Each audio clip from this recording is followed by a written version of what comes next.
It was 6 a.m., snowing heavily outside the Stonebridge Tower. The frigid conference room buzzed with tension.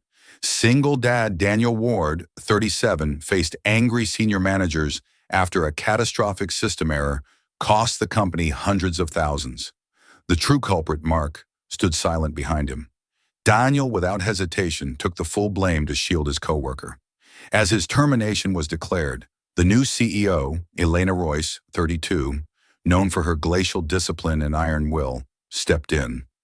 Elena watched him for 5 silent, intense seconds, then spoke barely above a whisper. "You, come with me." Characters: Daniel Ward, single dad, humble, working 2 jobs to support his 7-year-old daughter. Lily Ward, his daughter, intelligent, sensitive. Elena Royce, new CEO, disciplined, trusting few people. Mark Halden, employee who caused the error, but let Daniel take the blame. The moment the termination was declared, the senior managers immediately dispersed, their backs a collective statement of dismissal. Daniel was yesterday's problem, a quiet casualty. He crouched low, his entire world narrowed to the task of retrieving his old pen, a small plastic thing, a gift from Lily on his last birthday. He clenched it, a sudden, desperate connection to his purpose. Elena stood by the door, observing the aftermath. Her gaze was sharp, dissecting the scene for truth. Yet beneath the CEO's scrutiny was a flicker of something unreadable, a curiosity that bypassed the spreadsheets and went straight to the heart of integrity. As Daniel finally walked out, the corporate murmurs began instantly. That kind of person, it's no surprise he was let go. Did you see how easily he just accepted the blame? Weak, honestly. He clearly couldn't handle the pressure. Good riddance to dead weight. The cruel words were background static to the roaring silence in Daniel's mind. He stepped into the elevator, the corporate badge already buzzing uselessly against the scanner. His heart sank, a physical anchor dragging him into the abyss of unemployment. Fired. Losing the primary salary meant the rent for their tiny apartment next month was suddenly an impossibility. The precarious balancing act of his life, the early mornings, the late delivery shifts, the endless saving, had just collapsed. He hailed a taxi, the snow swirling outside the window, blurring the city lights. He felt the cold defeat seeping into his bones. He was going to Lily's school. When he reached the gates, the familiar sight of his daughter, bundled in a pink coat, was the only thing that managed to pull him back from despair. She ran to him, her small arms wrapping tightly around his waist. "Daddy, what fun things happened today?" Daniel forced a smile, the most difficult, necessary performance of his day. "It was a bit of a long day, sweetie, but Daddy's absolutely fine." He smoothed her hair, the small lie feeling heavier than the truth. They returned to the small, cozy apartment Daniel had fiercely protected for the past 3 years. It wasn't much, but it was theirs. As Daniel started preparing a simple dinner of pasta and canned sauce, Lily placed a folded piece of paper beside the cutting board. It was a drawing, a brightly colored stick figure man wearing a flowing blue cape.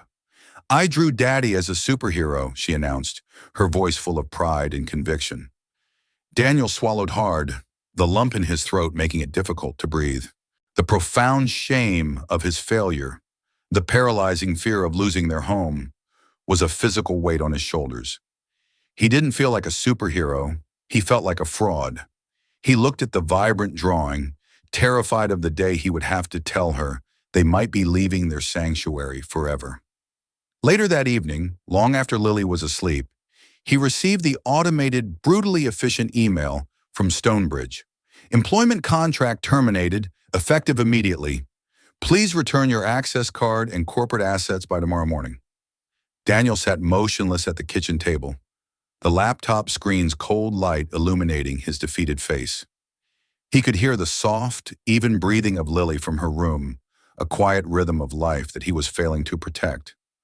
Suddenly, Lily appeared at his side, rubbing her eyes sleepily. She put her small hand on his arm, her gaze clear and knowing. "Daddy, I don't need any new toys. I only need Daddy to be happy." Her simple, profound statement struck him to the absolute core. This child, his anchor, his entire world, saw his unspoken pain, and sought to alleviate it, not by demanding anything, but by offering her unconditional love and support. It was the purest form of courage, a courage he had temporarily lost sight of in the corporate shadows. Lily quietly handed him a small, faded blue hair tie. "I'm lucky to have Daddy. Wear this to remember me when Daddy is sad, okay?" The next morning, Daniel returned to the Stonebridge Tower, not as a respected employee, but as a man making his final, humiliating retreat. He walked into the sterile, marble lobby, ready to surrender his badge. He spotted Elena Royce by the main concierge desk, speaking intensely with her executive assistant. She was immaculate, formidable, and entirely focused on her empire. Their eyes met across the vast expanse of the lobby. Without breaking stride, she abruptly stopped her conversation. "Daniel, my office. Now!" Daniel was instantly confused and deeply anxious. He expected a cold, quiet administrative handover, not a personal summons. He followed her, his heart pounding, convinced he was about to face a fresh round of reprimands or bureaucratic penalties. When the heavy glass door of her corner office hissed shut, cutting them off from the city view and the corporate hum, Daniel braced himself for the worst interrogation. Instead, Elena walked around her desk and leaned against the edge, crossing her arms. Her voice was measured, completely devoid of conventional emotion, yet her opening question hit him with the force of an accusation. "I reviewed the entire system log from last night. You were not the one who executed the faulty code. Mark Halden was. Why did you take the blame?" Daniel looked down at the polished floor, the lie still his instinctual shield. "Mark is new, Ms. Royce. He just started the training module. He was terrified of being fired. I wanted to protect him from ruin." Elena didn't move. She held the silence for 3 excruciating seconds, a professional power play that felt like an eternity under her intense scrutiny. Then she delivered a single sentence that shattered his composure, piercing straight through his self-sacrificing rationale. "And what about your daughter, Daniel? Who was there to protect her from ruin?" Daniel choked back a sob. His hands involuntarily clenched, crushing Lily's small blue hair tie in his palm. The sheer hypocrisy of his choice choked him. He hadn't thought of Lily. He had defaulted to his ingrained pattern of self-destruction. Elena's tone sharpened, not in conventional anger, but in a fierce, cold disappointment that felt worse. "Do you realize that if I hadn't taken the time to cross-reference the logs against the department's access permissions, you would have lost your career permanently? The shame, the termination reason, the narrative of professional failure, it would have followed you to every subsequent interview." Daniel nodded slowly, a deep, bone-weary exhaustion settling on his face. "I'm used to it, Miss Royce. Good people sometimes have to bear the greatest cost."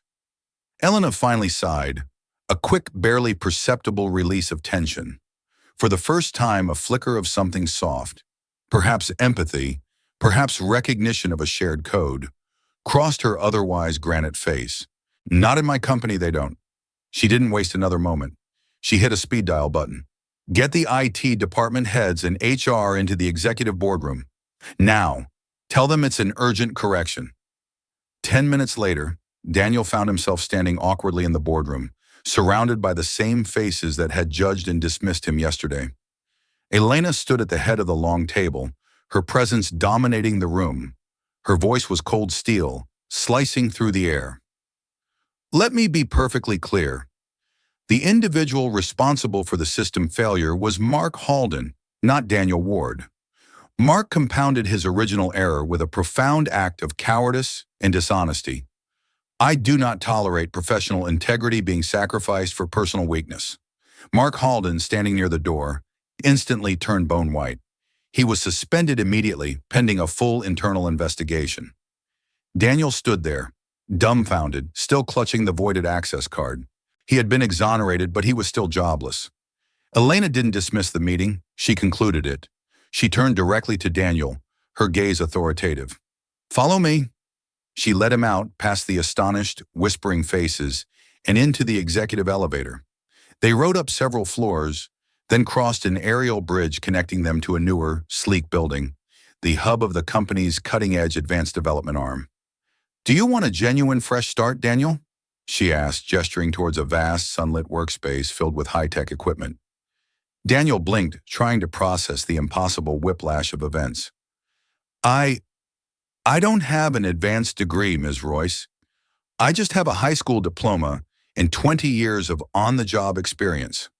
Elena offered a faint, almost imperceptible smile. It instantly transformed her face from cold granite to soft marble. You have integrity, Daniel. That is a resource no university can teach, and one this company desperately needs to protect. Your old job is gone. I am offering you a position as the lead analyst on my special innovation project team, starting immediately. The compensation is 40% higher than your previous salary. Daniel instinctively took a step back, completely overwhelmed by her faith. Why, Ms. Royce? Why do you trust me so easily after everything? Elena looked past him, towards the city stretching out below, as if remembering a distant, painful past. Because I was once a child who had to defend her own mother from the cruelty of this world. I know how rare true decency is, Daniel, and I know how quickly this world tries to crush the good ones. The executive assistant whispered to Elena just as Daniel walked out, clutching his new, fully activated security badge. That's the first time I've ever seen you personally intervene for an employee, Ms. Royce. Elena replied, her voice firm, the conviction absolute. He is not just an employee. He is a rare, decent man, and he deserves to be protected. Daniel's sudden transition to the high-profile innovation department, complete with a massive pay increase and the direct endorsement of the CEO, did not go unnoticed. Jealousy, the oldest corporate poison, began to spread like a virus. Whispers followed him through the halls, his name a constant source of bitterness. He must have somehow blackmailed the CEO. There's no other explanation. There must be something inappropriate going on. A romance, perhaps? Why else would the Ice Queen risk her reputation for a middle-aged single dad? He's manipulative, he played the victim card perfectly, and now he's milking it for all it's worth. Daniel heard the rumors. They stung, but he endured them in silence. The same quiet endurance that had always defined his life. He knew he couldn't fight gossip. He could only fight for his daughter's future. The conflict escalated dramatically during a quarterly planning meeting where Daniel was presenting a crucial security protocol. A senior department head, David Thompson, known for his ambition and pettiness, decided to try and undermine Daniel. I still don't understand why Ward is in this meeting, Ms. Royce, Thompson remarked, his voice edged with thinly veiled professional disdain. Given his past errors, one might question the judgment. Elena looked up slowly from her notes. Her expression was neutral, but her eyes were like shards of obsidian. She didn't raise her voice. She lowered it, making the effect far more terrifying and intense. Mr. Ward is here because he earned the right to be here. His integrity is an asset we have quantified. And since you brought up past errors, Mr. Thompson, perhaps we should discuss the budget discrepancies in your department last quarter. Or are we only discussing performance issues that don't directly concern you? Thompson attempted to fight back, leaning forward with feigned sincerity. With all due respect, Ms. Royce, sentiment cannot dictate operational security. The market perception of a known risk on the innovation team is damaging. Elena placed her pen down with a sharp click that echoed in the silence. The only damaging perception is the one created by inefficiency, Mr. Thompson. Daniel's intimate knowledge of our legacy systems, the very systems your new team repeatedly failed to integrate, is currently saving us 7.4% in compatibility costs, a metric I value far more than your market sentiment. Is that quantifiable enough for you? The manager recoiled, completely defeated. Elena had not only protected Daniel, but had used hard business facts to dismantle his critique, proving that her decision was strategic, not emotional. The room fell into a silence so profound that they could hear a pen drop. Thompson bowed his head, defeated. The biggest, most absolute test of Daniel's character and Elena's fiercely placed faith came late one Tuesday night. A massive zero-day security flaw was exploited, and the entire Stonebridge network began to buckle under a sophisticated distributed denial-of-service attack. The entire company's critical data, the foundation of their business, was seconds away from collapse. Daniel, utilizing his 20 years of deep, practical knowledge of the older, interconnected systems, was the first to recognize the unique signature of the attack and find a non-standard workaround. He worked relentlessly, hour after hour, typing with hands that began to shake not from fear, but from sheer physical exhaustion. He visualized Lily's face as he worked, the image of her reliance giving him a profound spiritual strength he hadn't felt since his wife passed away. This wasn't just code, it was their lifeline. At 4 a.m., the development floor was dark, save for the intense blue glow of monitors and Daniel's furious, focused work. The door to the emergency server room opened, and Elena Royce walked in, carrying 2 steaming mugs of strong, black coffee. "You're going to collapse before the system does, Daniel," she said quietly, placing the coffee on the console. She didn't hover. She simply sat in the corner on a spare chair, watching him work, her presence a silent, steady anchor in the digital storm. Daniel laughed, a short, ragged burst of genuine, relieved amusement. It was the first time he had felt truly relaxed and seen in her presence, even as the fate of the company rested entirely on his shoulders. "I'm almost there, Elena. Just need to override the main loop and patch the back door." She watched him for a long moment, not as an executive, but as someone who recognized the weight of a world on one person's shoulders. "If you fail, we all fail, Daniel. This is what saving a company looks like. Not in the boardroom, but right here, in the dark." Her voice was heavy with the gravity of the stakes, a silent acknowledgement of the trust she had placed in him. After 11 grueling, high-pressure hours, Daniel successfully isolated the threat, patched the vulnerability, and restored the entire network, preventing a catastrophic loss that would have crippled the corporation for years.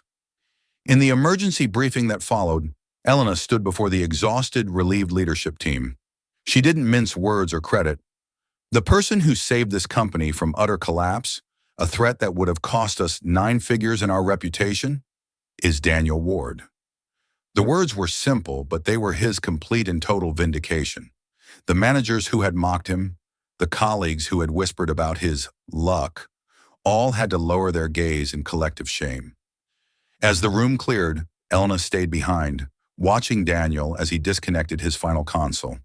Her gaze was long, searching, and deeply honest, stripped bare of corporate armor. "I was absolutely right to give you this chance, Daniel," she said softly, stepping closer. Daniel turned to face her, the exhaustion finally pulling at his features. He felt the need to reciprocate her raw honesty. "And I was wrong, Elena, to think that people would only ever see the bad in me. You saw the good. You saw what was hidden." He paused, using her first name naturally and with deep respect. "You saved me, not just my job." A junior IT staff member leaned over to his colleague, whispering as they left the room.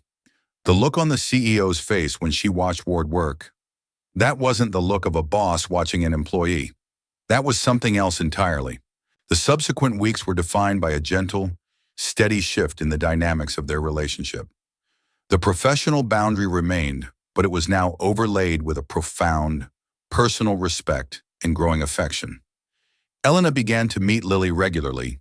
Their initial encounters were formal, marked by the CEO's unfamiliarity with children, but the 7-year-old's innocent sincerity quickly broke through the CEO's professional defenses. One afternoon, while Elena was visiting their apartment, Lily looked up from her coloring book and asked Elena a question that caused the CEO's jaw to drop in shock. "Do you like my daddy, Elena?" Elena froze, completely taken aback by the directness. Her face, usually a mask of control, flushed a bright, unprecedented red. She actually stammered, something Daniel had never witnessed.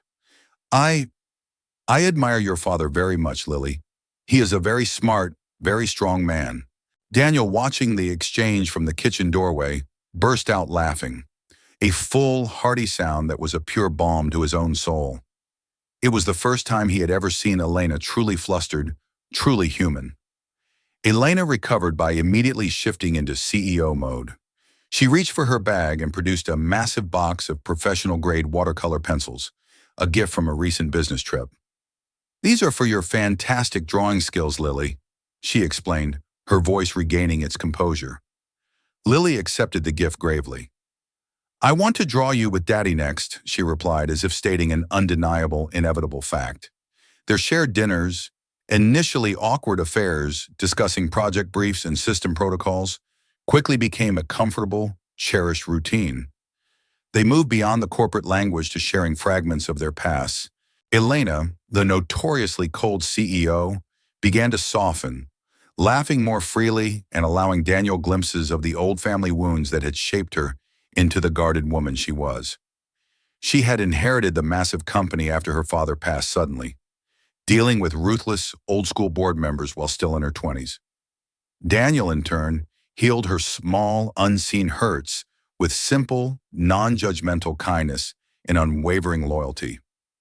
The bonding deepened one Saturday when Elena accompanied Daniel and Lily to a local park where Lily was performing a simple recitation for a school event.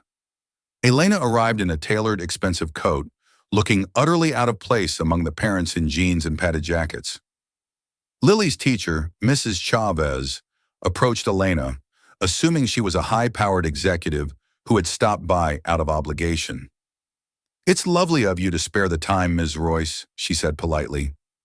Elena stiffened slightly, clearly uncomfortable with small talk.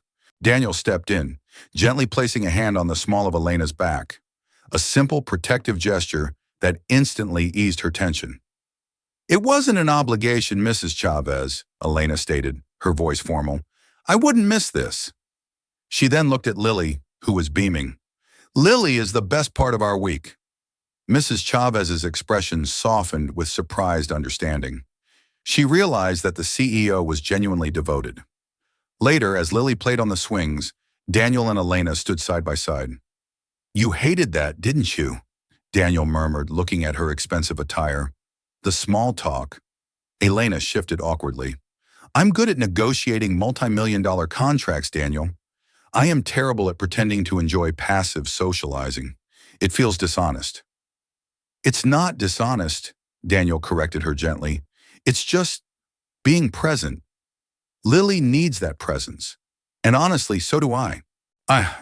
He then told her about his late wife and the silent, crushing grief of raising Lily alone, admitting that he'd stopped making friends entirely. Elena reciprocated, her voice a low murmur. "I had a similar experience. My mother was sick for years. I had to learn to build walls so high that no one could get in and hurt her. Or me. I realized recently my walls are still up, even though the threat is gone." Daniel reached out, gently touching her arm. "It takes courage to start tearing them down." That evening, after Daniel had tucked Lily into bed, Elena posed a reflective, serious question. "If I hadn't said come with me that morning, where would you have gone, Daniel?" Daniel considered the immense weight of the moment, the sliding doors of fate. He was honest, his voice low and vulnerable. "I would have found another job eventually. I always do. But my heart would have been absolutely broken one more time. The shame of being judged for something I didn't do, of being unjustly tossed aside, that pain is the hardest to live with." Elena looked at him, her gaze penetrating and full of resolve, a quiet promise in her eyes. "Tough, because I would not have allowed you to disappear, Daniel. I saw the value in you long before you saw it in yourself." It was not a declaration of love, but a profound statement of mutual necessity, a recognition that they both needed the other to prevent the darkness and solitude from closing in again. If you believe that a single act of decency can fundamentally change someone's entire life, type "I choose kindness." The company organized a formal, highly publicized commendation ceremony to honor Daniel for his heroic actions in saving the Stonebridge network. Elena stepped onto the stage, immaculate and authoritative. But instead of reading the prepared script her PR team had written, she looked straight at Daniel, her voice clear, strong, and deeply personal. "I want to thank Daniel Ward, not just because he saved this company from financial ruin, but because he reminded me that true integrity still exists in the corporate world, and that the most valuable asset any company can have is a genuinely good heart." The room erupted in applause. Applause not just for the CEO's unexpected speech, but for the fully vindicated single father. When the ceremony concluded and the applause faded, Elena walked directly toward him, the crowd parting around her. She paused a few feet away, her eyes searching his.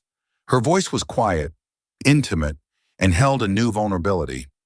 Daniel, would you come with me tonight? Not as my employee, but as my guest. Daniel's breath hitched, the realization of what she was asking leaving him speechless. This was the second invitation, but the stakes were infinitely, beautifully higher. Before he could answer, Lily darted through the last of the crowd, running up and hugging Elena's legs. I want you to stay for dinner with us, Elena. Please, please, please. Elena instantly knelt down, hugging Lily close. In that shared, spontaneous embrace, the deep-seated solitude that had been Elena's constant companion for years seemed to instantly vanish. She looked up at Daniel, her eyes shining with unshed tears, her carefully constructed barriers finally crumbling.